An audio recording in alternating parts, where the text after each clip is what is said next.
दोस्तों अगर आप भी ऋषभ पंत को एक बेहतरीन बल्लेबाज मानते हैं तो वीडियो को लाइक करना नहीं भूलिएगा। दोस्तों आईपीएल 2019 का एक और सबसे रोमांचक व 40वां मुकाबला दिल्ली और राजस्थान की टीम के बीच में राजस्थान के जयपुर के सवाई मानसिंह स्टेडियम में खेला गया। और दोस्तों कुछ इसी तरीके से राजस्थान की टीम की तरफ से पूर्व कप्तान अजिंक्य रहाणे की 105 तो वहीं स्टीव स्मिथ की 50 रनों की पारी के कारण ही आज राजस्थान की टीम दिल्ली की टीम को 192 रनों का विशाल लक्ष्य दे सकी। इतने विशाल लक्ष्य होने के बावजूद जब दिल्ली की टीम की सलामी जोड़ी यानी कि पृथ्वी शॉ और शिखर धवन मैदान पर उतरे तो उनकी शुरुआत भी दोगुनी रफ्तार से चल रही थी। दोस्तों आपको बता दें कि पृथ्वी शॉ और शिखर धवन ने आते ही मैदान पर ताबड़तोड़ बल्लेबाजी करनी शुरू कर दी थी। आप इसी बात से अंदाजा लगा सकते हैं कि पारी के 8वें ओवर तक तो राजस्थान की टीम के गेंदबाजों के लिए दिल्ली की टीम की इस मजबूत पार्टनरशिप को तोड़ना पूरी तरीके से नामुमकिन हो गया था। साथ ही फिर जब दिल्ली की टीम का पहला विकेट मिला तो वह भी 72 रनों पर जाकर। आपको बता दें कि पारी के 8वें ओवर की तीसरी गेंद पर शिखर धवन स्टंप आउट हो गए और उनकी 27 गेंदों पर 54 रनों की तूफानी पारी वहीं समाप्त होकर रह गई। आपको बता दें कि इस दौरान शिखर धवन ने 8 चौके तो वहीं 2 छक्के भी लगाए थे। इसके बाद राजस्थान की टीम को अगला विकेट मिलने में ज्यादा समय नहीं लगा। आज मैदान में दिल्ली की टीम के कप्तान श्रेयस अय्यर का बल्ला पूरी तरीके से खामोश रहा। आपको बता दें कि पारी के 9वें ओवर की 5वीं गेंद पर श्रेयस अय्यर बेन स्टोक्स को एक बेहद ही आसान सा कैच थमा बैठे और उनकी 5 गेंदों पर 4 रनों की छोटी पारी वहीं समाप्त होकर रह गई। लेकिन अब मैदान में पृथ्वी शॉ और ऋषभ पंत का शो शुरू होने वाला था। आपको बता दें कि दोनों ही बल्लेबाजों ने क्रीज पर अपने आप को सेट कर लिया था और उसके बाद ताबड़तोड़ बल्लेबाजी करनी शुरू कर दी। एक छोर से पृथ्वी शॉ तो वहीं दूसरे छोर से ऋषभ पंत ने भी अब बड़े शॉट्स लगाने शुरू कर दिए थे क्योंकि दोनों ही बल्लेबाज जानते थे कि लक्ष्य काफी ज्यादा बड़ा है। इस दौरान पृथ्वी शॉ जहां 31 गेंदों में 38 रन लगा चुके थे तो वहीं दूसरी तरफ ऋषभ पंत भी 18 गेंदों का सामना करते हुए 29 रन अपनी पारी में जोड़ चुके थे। ऋषभ पंत ने अपनी इस तूफानी पारी में जहां 4 चौके और 1 छक्का लगाया तो वहीं दूसरी तरफ पृथ्वी शॉ ने 2 चौके और 1 छक्का लगाया था। साथ ही इस मुकाबले में बुरी तरीके से पिछड़ रही दिल्ली की टीम ऋषभ पंत और पृथ्वी शॉ की इस तूफानी पार्टनरशिप की वजह से इस मुकाबले में अपनी वापसी कर चुकी थी। कहीं न कहीं अब दिल्ली की टीम के जीतने के चांसेस भी बन चुके थे क्योंकि ऋषभ पंत शानदार फॉर्म में बल्लेबाजी कर रहे थे। साथ ही दोस्तों मैदान में असली रोमांच तो जब बढ़ गया था जब केवल 26 गेंदों का सामना करते हुए ऋषभ पंत ने अपने अर्धशतकीय पारी जड़ दी थी। ऋषभ पंत का तूफान केवल यही नहीं रुकने वाला था और वह आगे चलकर 32 गेंदों में अपनी पारी में 62 रन भी लगा चुके थे। दोस्तों आपको बता दें कि इस मुकाबले में ऋषभ पंत लगभग 200 के स्ट्राइक रेट से बल्लेबाजी कर रहे थे लेकिन फिर पृथ्वी शॉ का विकेट अचानक से गिर गया। आपको बता दें कि 17वें ओवर की चौथी गेंद पर पृथ्वी शॉ कैच आउट हो गए और उनकी 42 रनों की पारी वहीं समाप्त होकर रह गई। लेकिन कहीं न कहीं पृथ्वी शॉ अपना काम कर चुके थे और अब स्ट्राइक पर खड़े थे ऋषभ पंत और रदरफोर्ड। लेकिन क्रीज के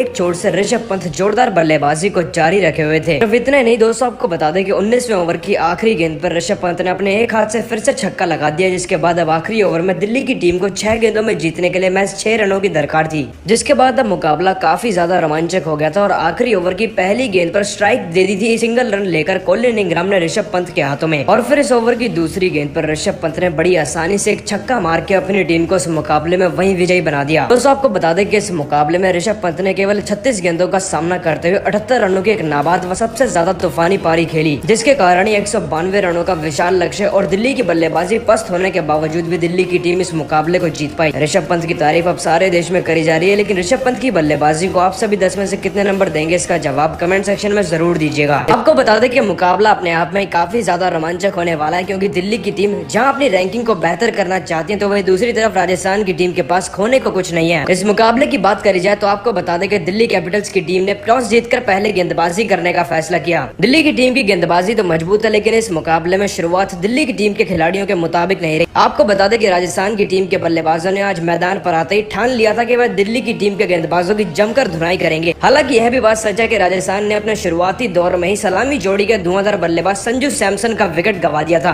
आपको बता दें कि दूसरे ओवर की पहली गेंद पर अपनी मूर्खता की वजह से संजू सैमसन 0 के स्कोर पर रन आउट हो गए और वह पवेलियन की तरफ चल दिए। लेकिन इसके बाद तो मैदान में जो होने वाला था उसकी दिल्ली की टीम के खिलाड़ियों ने कल्पना भी नहीं की होगी। आपको बता दें कि मैदान में अजिंक्य रहाणे व स्टीव स्मिथ ने इतनी जोरदार बल्लेबाजी कर दी कि दिल्ली की टीम के गेंदबाजों के तो पसीने ही छूट गए। खास तौर पर राजस्थान के अजिंक्य रहाणे तो शायद आज इसी मूड से मैदान पर आए थे। वह अपनी टीम के लिए केवल आक्रामक रूप से ही बल्लेबाजी करके दिखाएंगे और शायद यही वजह है कि पारी के 7वें ओवर तक ही केवल 31 गेंदों का सामना करते हुए अजिंक्य रहाणे ने अपना अर्धशतक भी पूरा कर लिया था। साथ ही दोस्तों आपको बता दें कि यह बात आपको जानकर काफी ज्यादा हैरानी होगी कि दिल्ली की टीम के गेंदबाज इन दोनों ही खिलाड़ियों के आगे इतने ज्यादा बेबस हो गए थे कि 14वें ओवर तक कोई विकेट ही नहीं मिल पाया। परंतु फिर 14वें ओवर ओवर की पहली गेंद पर अक्षर पटेल ने कप्तान स्टीव स्मिथ को एक बड़ा शॉट मारने पर मजबूर करा, जिसके बाद बाउंड्री पर तैनात खड़े फील्डर क्रिस मॉरिस ने भी उनका शानदार कैच पकड़ लिया और उनकी पारी को केवल 50 रनों पर ही रोक कर रख दिया। आपको बता दें कि कप्तान स्टीव स्मिथ ने 8 चौकों की मदद से 32 गेंदों में केवल 50 रन जड़ दिए थे, लेकिन अजिंक्य रहाणे अभी भी क्रीज पर मौजूद थे और क्रीज के एक छोर से वह काफी ज्यादा धुआंधार बल्लेबाजी करने में लगे हुए थे। साथ ही इसी दौरान उन्होंने राजस्थान की टीम के स्कोर को इतनी तेज तर्रार रफ्तार से आगे बढ़ाया कि कहीं न कहीं दिल्ली की टीम के गेंदबाज उन्हें पकड़ने में नाकाम हो गए। साथ ही दोस्तों आगे चलकर मैदान में अजिंक्य रहाणे ने अपनी इस तूफानी बल्लेबाजी को जारी रखा और केवल 58 गेंदों का सामना करते हुए शतक भी जड़ दिया। आपको बता दें कि अजिंक्य रहाणे के करियर में आईपीएल में यह उनका दूसरा शतक था। साथ ही इतने मुश्किल समय में अजिंक्य रहाणे ने राजस्थान की टीम के लिए शतक लगाया, जिसके बाद उनकी हर जगह तारीफ भी हो रही है। दोस्तों सिर्फ इतना नहीं, रहाणे के शतक लगाने के बाद पारी के 18वें ओवर में ही राजस्थान की टीम का स्कोर 175 तक जा चुका था। उन्होंने अपनी पारी में 11 चौके तो वहीं 3 लंबे छक्के। लेकिन दोस्तों आप सभी अजिंक्य रहाणे की इतनी तूफानी पारी को 10 में से कितने नंबर देंगे, इसका जवाब कमेंट सेक्शन में देना नहीं भूलिएगा। दोस्तों आईपीएल 2019 का सबसे बड़ा और रोमांचक मुकाबला बेंगलोर और चेन्नई की टीम के बीच में बेंगलोर के चिन्नस्वामी स्टेडियम में खेला गया और दोस्तों पार्थिव पटेल की 53 तो वहीं अंतिम ओवर में मोइन अली की 26 रनों की तूफानी पारी के कारण ही आरसीबी की टीम चेन्नई की टीम को इस रोमांचक मुकाबले में 162 रनों का लक्ष्य देने में कामयाब हो पाई। लेकिन दोस्तों जैसा कि हम सभी जानते हैं कि चेन्नई और बेंगलोर की टीम के बीच में खेले इस रोमांचक मुकाबले में चेन्नई की टीम चाहकर भी नहीं जीत सकी। हालांकि आपको बता दें कि अंतिम ओवर में चेन्नई की टीम को केवल 6 गेंदों में 26 रनों की दरकार थी, लेकिन मैदान में असली रोमांच तो जब आ गया जब पहली 5 गेंदों पर ही महेंद्र सिंह धोनी छक्के और चौकों की मदद से 24 रन जड़ चुके थे। लेकिन इसी दौरान महेंद्र सिंह धोनी से एक ऐसी गलती हो गई जिसके कारण चेन्नई की टीम चाहकर भी इस मुकाबले को ना जीत सकी। दोस्तों आपको बता दें कि अंतिम ओवर को डालने के लिए गेंद थमाई गई थी उमेश यादव के हाथों में। चेन्नई की टीम को जीतने के लिए 26 रन चाहिए थे और सब यही अनुमान लगा रहे थे कि चेन्नई की टीम अब इस मुकाबले को हार ही जाएगी, परंतु फिर महेंद्र सिंह धोनी ने इस ओवर की पहली गेंद पर चौका लगाया तो वहीं दूसरी गेंद पर एक शानदार छक्का जड़कर सबको यह बता दिया था कि वह अभी भी चेन्नई की टीम को इस मुकाबले में जिता सकते हैं। धोनी ने फिर इस ओवर की तीसरी गेंद पर एक और छक्का जड़ा तो वहीं चौथी गेंद पर 2 रन लिए। 5वीं गेंद पर छक्का जड़कर तो धोनी ने सबको यह बता दिया था कि चेन्नई की टीम इस मुकाबले को जीत ही चुकी है। लेकिन फिर जैसे ही उमेश यादव ने बड़ी चतुराई से इस ओवर की आखिरी गेंद को स्लो डिलीवरी में तब्दील कर दिया तो धोनी ने यही गलती कर दी समझने की कि वह इस गेंद पर भी बड़ा शॉट लगा सकते हैं। जिसके बाद वह क्रीज से बाहर आ गए और गेंद उछलकर उनके बल्ले से ऊपर होकर सीधा चली गई विकेट कीपर पार्थिव पटेल के हाथों में। इन्होंने फिर बाद में स्ट्राइकर एंड की तरफ दौड़ रहे खिलाड़ी शार्दुल ठाकुर को रन आउट कर दिया और आरसीबी की टीम इस हारे हुए मुकाबले में भी विजयी बन गई। लेकिन दोस्तों भले ही चेन्नई सुपर किंग्स की टीम इस जीते हुए मुकाबले से आरसीबी की टीम से हार गई हो, परंतु अंतिम पलों में तो मैच को जितना ज्यादा रोमांचक हो गया था कि लगने लगा था कि चेन्नई की टीम बड़ी आसानी से इस मुकाबले को जीत जाएगी। परंतु इस मुकाबले की आखिरी गेंद या फिर यूं कह लीजिए कि अंतिम पलों में आरसीबी की टीम की किस्मत उनका साथ दे गई और उमेश यादव द्वारा डाली गई गेंद डॉट बॉल हो गई, जिसके बाद पार्थिव पटेल के थ्रो ने कहीं न कहीं आरसीबी की टीम को इस हारे हुए मुकाबले में भी विजय बना दिया। खैर जो भी हो, इस मुकाबले में धोनी की बल्लेबाजी की बात करी जाए या फिर अंतिम ओवर की, वह हमेशा आईपीएल के इतिहास में याद रखा जाएगा। लेकिन दोस्तों आपको बता दें कि इस मुकाबले के बाद एक ऐसा भी वाक्य हुआ था जब महेंद्र सिंह धोनी ने अपने बल्ले के बाद अब अपनी महानता दिखाकर सबका दिल जीत लिया था। दोस्तों जैसा कि हम सभी जानते हैं कि मैच खत्म होने के बाद अक्सर महेंद्र सिंह धोनी विरोधी टीम के युवा खिलाड़ियों या फिर किसी अनुभवी खिलाड़ी के साथ बातचीत करते हैं और उन्हें महत्वपूर्ण टिप्स भी देते हैं। ऐसा ही एक वाक्य देखने को मिला बेंगलोर और चेन्नई की टीम के बीच में खेले गए इस मुकाबले के बाद। दोस्तों हम जानते हैं कि महेंद्र सिंह धोनी ने इस मुकाबले में 48 गेंदों में 84 रन लगाए थे, जिसके बावजूद उनकी टीम हार गई और कहीं न कहीं मैच खत्म होने के बाद वह अपनी टीम के खिलाड़ियों पर आग बबूला भी थे। लेकिन कुछ ही देर बाद महेंद्र सिंह धोनी सब कुछ भुलाकर कप्तान विराट कोहली से बातचीत करने लगे और इन तस्वीरों में तो ऐसा दिखाई पड़ रहा है कि महेंद्र सिंह धोनी विराट कोहली को उनकी जीत की बधाइयां दे रहे हैं, साथ ही उन्हें यह भी बता रहे हैं कि किस तरीके से वह अपने खेल को और भी ज्यादा बेहतर कर सकते हैं। दोस्तों इन तस्वीरों में देखा जा सकता है कि विराट कोहली और महेंद्र सिंह धोनी एक साथ बात करते हुए कितने खुश हैं। एक भारतीय टीम का कप्तान है तो एक भारतीय टीम का सबसे सफल कप्तान रह चुका है और जब यह दोनों ही दिग्गज मैदान में इस तरीके की खेल भावना दिखाते हैं तो कहीं न कहीं देश के युवा को भी काफी ज्यादा प्रेरणा मिलती है। लेकिन विराट कोहली के लिए दिखाई गई महेंद्र सिंह धोनी द्वारा इस महानता पर आपकी क्या राय है, इसका जवाब कमेंट सेक्शन में जरूर दीजिएगा। लेकिन दोस्तों भले ही चेन्नई की टीम इस रोमांचक मुकाबले में केवल 1 रनों से आरसीबी की टीम द्वारा हार गई हो, परंतु जिस तरीके की बल्लेबाजी इस मुकाबले में महेंद्र सिंह धोनी ने करके दिखाई उसके बाद यह कहना गलत नहीं होगा, इसमें कहीं न कहीं धोनी के फैंस की जीत भी थी। दोस्तों आपको जानकर यह बात हैरानी होगी कि साल 2018 में भी कुछ इसी तरीके का वाक्य हुआ था। धोनी ने उस समय पर 34 गेंदों में 70 रनों की एक तूफानी पारी खेली थी और जब एक बार फिर से आरसीबी की टीम के खिलाफ ऐसा रोमांचक मुकाबला हुआ तो धोनी ने अपनी टीम की तरफ से 48 गेंदों में 84 रन ठोक दिए। लेकिन क्या आप सभी इस बात को जानते हैं कि अपने इस तूफानी पारी के अंदर महेंद्र सिंह धोनी ने कितना लंबा छक्का जड़ दिया कि वह आईपीएल 2019 के सीजन का सबसे लंबा छक्का